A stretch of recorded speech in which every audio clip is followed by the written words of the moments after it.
안녕하세요, 신작가입니다. 일본 기업의 영향력이 점점 축소되고 있다는 것은 모두가 알고 있는 사실입니다.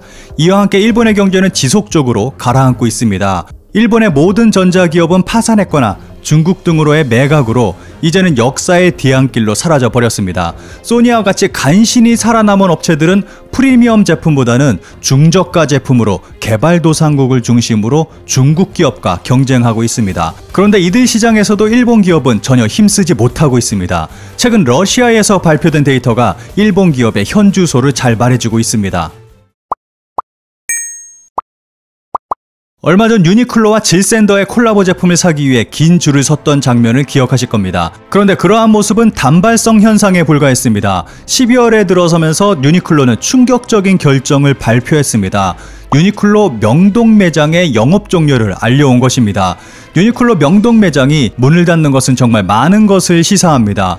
유니클로 명동 매장은 한국에서는 물론 아시아에서 가장 큰 유니클로 매장이고 한국에서 유니클로의 상징과 같은 곳이기도 합니다. 게다가 명동에 위치하고 있어서 수많은 외국인 관광객들이 이 매장을 찾습니다. 그로 인해 명동 매장 하나만으로 수많은 나라 사람들에게 유니클로를 알리는 홍보 효과도 톡톡히 보고 있었습니다. 지난해부터 이어지고 있는 일본 불매와 코로나의 영향으로 결국 문을 닫게 됐는데 한국에서 유니클로의 붕괴는 이제부터 시작이라고 생각합니다.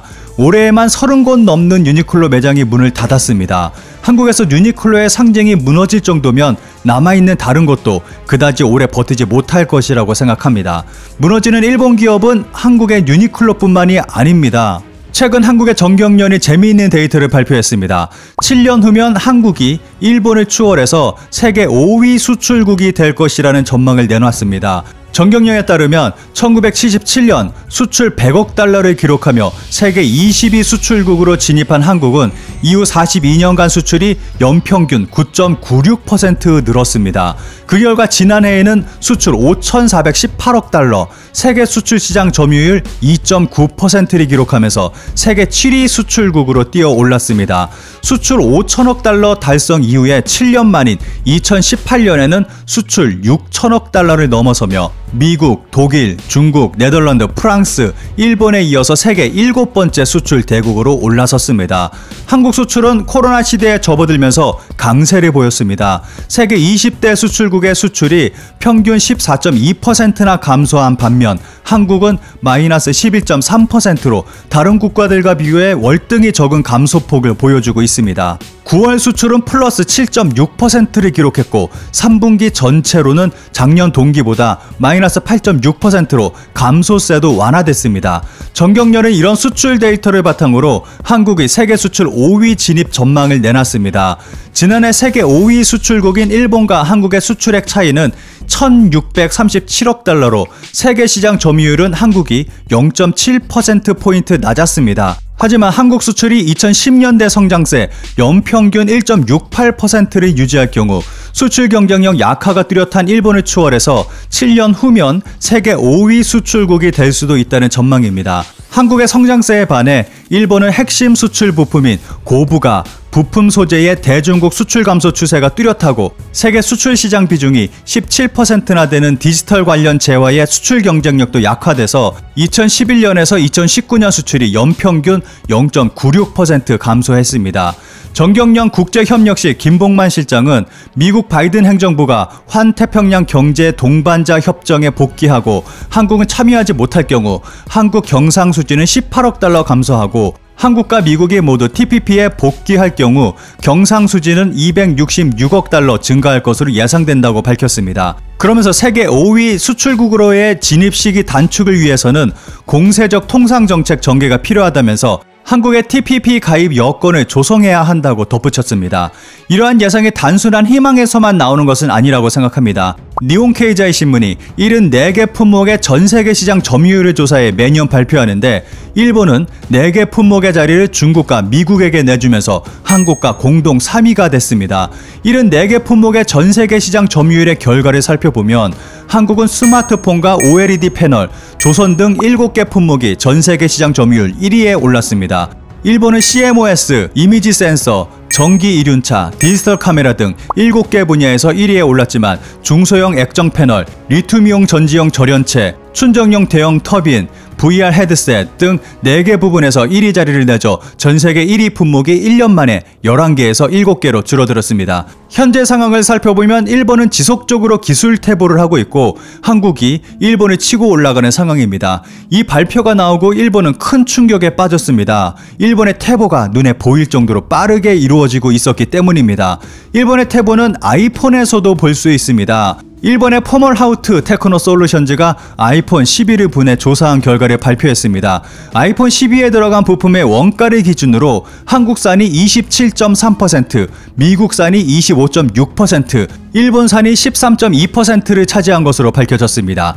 지난해 가을 출시된 아이폰 11과 비교해보면 한국산은 9.1% 증가했지만 일본산은 오히려 0.6% 줄어든 것입니다. 게다가 사용된 일본산 부품은 전부 저가 제품이고 한국의 경우 고성능 고가의 제품입니다. 이번 아이폰 12의 부품 점유율 소식 역시 일본에게 큰 충격을 안겨주고 있습니다. 이 가운데 러시아에서 나온 데이터로 일본은 또다시 충격에 빠져 있습니다. 러시아 시장을 여실히 보여주는 일본 브랜드의 몰락, 제재 하에서도 건강한 한국, 미국, 프랑스, 독일 브랜드라는 제목의 기사에서는 러시아 시장에서 몰락하는 일본 기업의 현실을 이야기하면서 반면 지속적으로 성장하는 한국을 언급하고 있습니다. 러시아 포브스에서 발표한 러시아에서 각 기업의 매출 순위를 살펴보면 2020년도는 보시는 그림과 같습니다.